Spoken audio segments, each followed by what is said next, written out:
Hi there.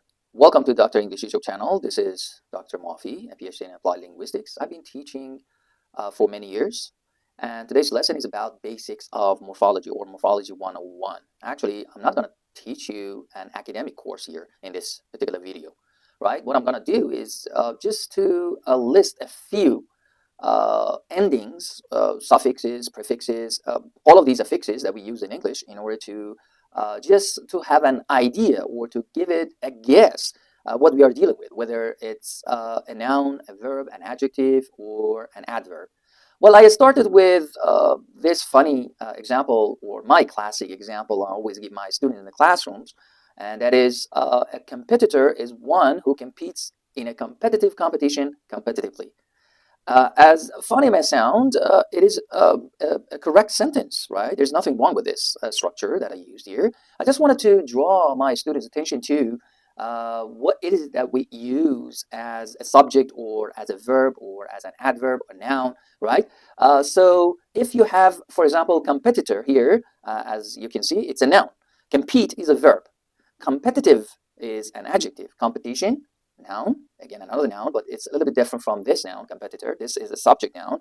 It is the doer of the action, but this is the very act of competition or competing. And finally, adverb, right? Or another example, for example, with luck, as you can see here, right? The luck of the draw rewarded him, meaning he was lucky and he won a lottery. Or she lucked into a great opportunity. The luck here in the first example was a noun, right? It was used instead of the subject. As you know, we use nouns instead of the subject or object, but we cannot use it as an adverb or verb or adjective. But here in the second example, it's used as a verb. However, in the third example that I gave, it functions as an adjective, like lucky, right? You see that there is a y added here, which we call suffix, a kind of a word ending or adjective ending here. But if you add ly to that, you'll come up with an adverb. So he handled the situation luckily. All right. So you should know the different parts of a speech. All right. One of the techniques we can learn about these, let's say, parts of a speech, morphologically speaking, is to know a little bit of morphology. That's why, or hence, the title of this unit, right? This lesson or this video. Well, another example, like for example, based on my other video, the 95% of English, we have two structures or two formulas that all of the English structures fall into. What are they? The first one, I walk fast, right? What is the function of this fast here? Obviously, it's an adverb. Why? Because of the main verb. The main verb is not a linky verb. But if you use a linky verb like to be forms, any of the to be forms, like I am fast, like, it may mean different things, of course, but one of them is walking fast. So I am fast, all right? I act fast, all right? Here, I am fast. Fast is an adjective. Or I'm a fast walker. Here, fast became, appeared before a noun, walker, right? I'm a fast walker. So fast here functions as an adjective, all right? So how do we know all these? Well, one of the things we can learn about these parts of a speech or where to use them actually to get a little bit knowledgeable about affixes. You know, in all languages we have prefixes, infixes, and suffixes. But in English we don't have infixes, right? We only have prefixes and suffixes. What is the meaning of prefix? Prefix is actually the common starting morpheme. Or what is the morpheme? It's the smallest unit of language, the smallest meaningful unit of any language, right? What do we mean by that? Meaning that little thing that we add to the beginning of word, any word, whether it's an adjective, adverb, or whatever. Well, this is what we call as a prefix. The root is happy, right? This is the root, happy. But the underlined part, un, which is pronounced on, is a prefix. Well, on the contrary, if anything is added to the root at the end, not at the beginning like prefix, we call it suffix. Like ness, in, which is the underlined part, in happiness, we call it a suffix, all right? So these are the common, let's say, there are actually many more, the list goes on and on, but these are the things that somehow may give you an idea that you're dealing with a noun, all right? Although, I must warn you, a little bit word of caution here, that might also make a verb, for example, or an adverb. So you have to see, all right? These are the prefixes, like anti, auto, bi, like bicycle, for example, antivirus, okay, or antivirus, okay? Or, for example, under, or trans, re. All of them may give you an idea that you are looking at a noun. The same thing is true with re, like in rebuild, rewrite. Over, for example, in overestimate. Or miss, like misunderstand, or mislead, mishear, right? These are the prefixes making a verb. However, for adjectives, we have these things. For adverbs, we don't have any specific prefix, all right? So you have to see what it is in that, let's say, a particular word or example. But when it comes to suffixes, we have a little bit more confident, let's say, suffixes or morphemes that give you an idea that we are looking at a noun, for example, like ness, like happiness that you have seen in my example above, okay? Like meant, for example, er or or that we add to the verbs like teach, teacher, act becomes actor. So you have to see, for example, which one is which. Sometimes it is er, sometimes it is or. Like ist, for example, for artist, okay?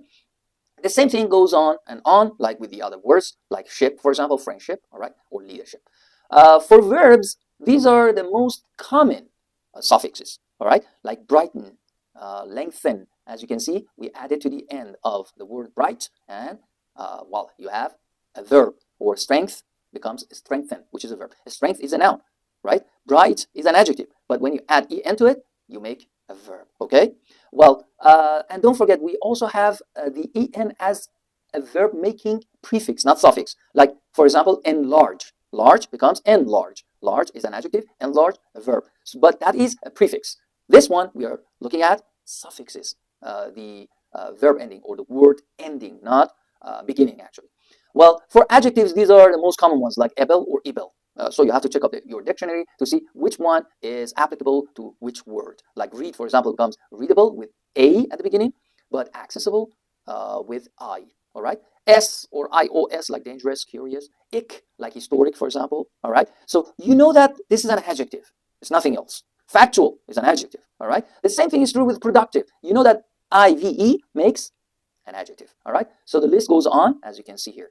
And for adverbs, the most common, well, suffix is ly, which is added to the adjectives. And you make an adverb. Like quick becomes quickly. Soft becomes softly. And just another word of caution here. Well, sometimes like fast, like hard, we don't have the adverb of it with an ly at the end as a suffix. So you have to see, okay? So there are some exceptions as well here, all right? And sometimes you're dealing with an ly, but it's part of the word itself, in and of itself, right? Originally, like ugly. Ugly is an adjective. It's not an adverb. If you want to make an adverb, you have to say I uglily. So you have to, add ly to it. Ugly, ly of ugly is part of that word originally. Well, another suffix making an adverb is word or words. Usually in American English, words, right? So backward, like otherwise, clockwise, all right? Or word like this, for example, as you can see in some situations, make an adverb, by the way, all right? Just a note here before we move on. Well, sometimes the stress pattern, all right, tell us something about that particular word, whether it's a noun or a verb, especially when we are, grappling with words of two syllables, especially. All right, words of two syllables. Let's see, especially with the same spellings. There's no change. The same word becomes a noun or a verb, depending on where the stress goes. Look at these examples, please. Like record. The stress at the beginning, as you can see, all right? But it's a noun. But if you put it on the second syllable, record, right? It becomes a verb. The same thing is true with present, present. Contest, contest. Suspect, suspect. Progress, progress. Project, project, all right? So the noun becomes a verb. If you shift its stress from the first syllable to the second one. Of course, there is an exception everywhere applicable to all laws, basically. English structures or English words, English language in general as well. Okay, now you see, for example, consent, consent. There is no stress shift, all right? But one of them is a noun, the other one a verb. The same thing is true with the word surprise. Surprise always takes the stress on the second syllable. So surprise, surprise, whether it's a noun or a verb. The same thing is true with consent, consent, all right? So we don't have consent, okay? Or we don't have surprise. So these are wrong or mispronunciations, okay? Don't forget to like and subscribe. And don't hesitate to hit the notification bell. Thank you very much. And give me any comments you have in the comments below.